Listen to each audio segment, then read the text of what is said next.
بسم اللہ الرحمن الرحیم.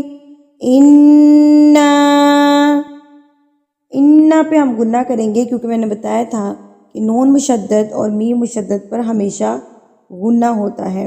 نون مشدد اور میم مشدد پر ہمیشہ غنہ ہوتا ہے. اب مشدد کس کو کہتے ہیں؟ جس کے اوپر یہ تشدید آ جاتی ہے. یہ جو ڈبلیو شیپ کی علامت ہے، یہ جو سمبل ہے، یہ جس حرف کے اوپر آ جاتا ہے اس کو مشدد کر دیتا ہے. یعنی کہ غور کیجئے، واو مشدد، ٹھیک ہے، دال مشدد، جس کے اوپر یہ تشدید آ جاتی ہے نا، یہ اس کو مشدد کر دیتی ہے، یعنی کہ دال مشدد.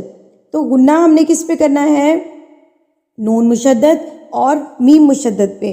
یعنی کہ جس نون کے اوپر تشدید ہوگی، جس میم کے اوپر تشدید ہوگی، اس کی آواز کو آپ نے اپنے ناک میں ایک حرکت کے برابر اپنے ناک میں اس کو رکھنا ہے. ایک انگلی کھولنے میں ہمیں جتنا ٹائم لگتا ہے اتنا. ان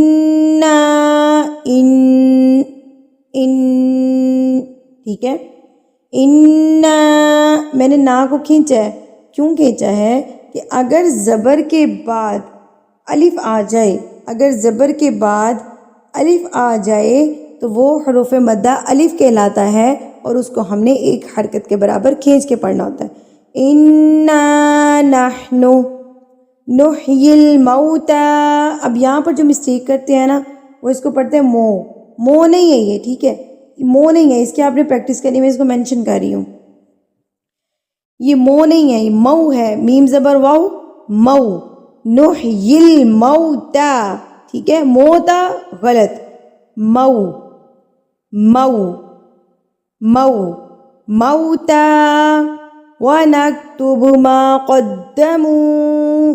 منہ کو بھی میں نے کھینچا ہے. کیوں کھینچا ہے؟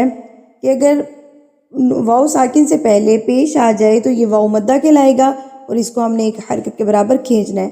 یاد رہے کہ واو کے اوپر یہ ساکن بھی ضروری ہے، واو کے اوپر یہ جزم کی علامت بھی ضروری ہے. واو ساکن سے پہلے اگر پیش آ جائے تو یہ حروف مدہ واو کہلائے گا، اور اس کو ہم نے ایک حرکت کے برابر کھینچ کے پڑھنا ہے. ما قدموا وآثارهم وَكُلَّ شَيْءٍ أَحْصَيْنَاهُ. سیم ورڈ ہے. یہاں پر میں نے بتایا تھا مو، یہ ہے سوئی، ٹھیک ہے. دیکھیں مو جیسے میم زبر واو، مو واو لین تھا، اب یہ یا لین یہاں پر آ گیا، ٹھیک ہے. سوئی سے نہیں پڑھنا، أَحْصَيْنَاهُ نہیں پڑھنا آپ نے. اکثر یہاں پہ مسٹیک کی جاتی ہے کہ اس کو أَحْصَيْنَا پڑھ رہے ہوتے ہیں، جو کہ غلط ہے. سوئی صاد زبر یا سوئی. مو میں واو لین تھا، یہاں پر یا لین ہے. سوئی سے نہیں پڑھنا، سی نہیں پڑھنا، اور بھی کئی طریقے سے پڑھتے ہیں، تو اس کا آپ نے دھیان رکھنا ہے. سوئی میں اس کو مینشن کر رہی ہوں. سوئی أَحْصَيْنَاهُ فِي إِمَامٍ مُبِينٍ. فی کے اوپر جو مد ہے نا، اس کو آپ کیسے پہچانیں گے کہ یہ چھوٹی مد ہے، یہ بڑی، یعنی کہ مد منفصل ہے کہ مد متصل ہے؟ تو اس کی پہچان کیا ہوتی ہے کہ اس کے بعد والے ورڈ میں یا کلمے میں یہ والا الف آئے گا، یعنی کہ یہ والا حمزہ آئے گا.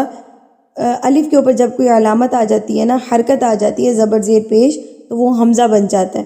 تو اس مد کے بعد یہ والا اگر حمزہ آ جاتا ہے تو یہاں پر آپ کو کنفرم ہو جانا چاہیے کہ یہ مد منفصل یعنی کہ چھوٹی مد ہے. اس کو ہم نے 3 حرکات کے برابر کھینچنا ہے. فی امام مبین. میم مشدد، تو یہاں پر ہم غنہ کریں گے. یہاں پر اگلے ورڈ میں، اگلے حرف میں دیکھیے یہ یا مدہ ہے. کیوں یا مدہ ہے؟ کہ اگر یا ساکن سے پہلے زیر آ جائے تو یہ یا مدہ کہلاتا ہے، اور اس کو ہم نے ایک حرکت کے برابر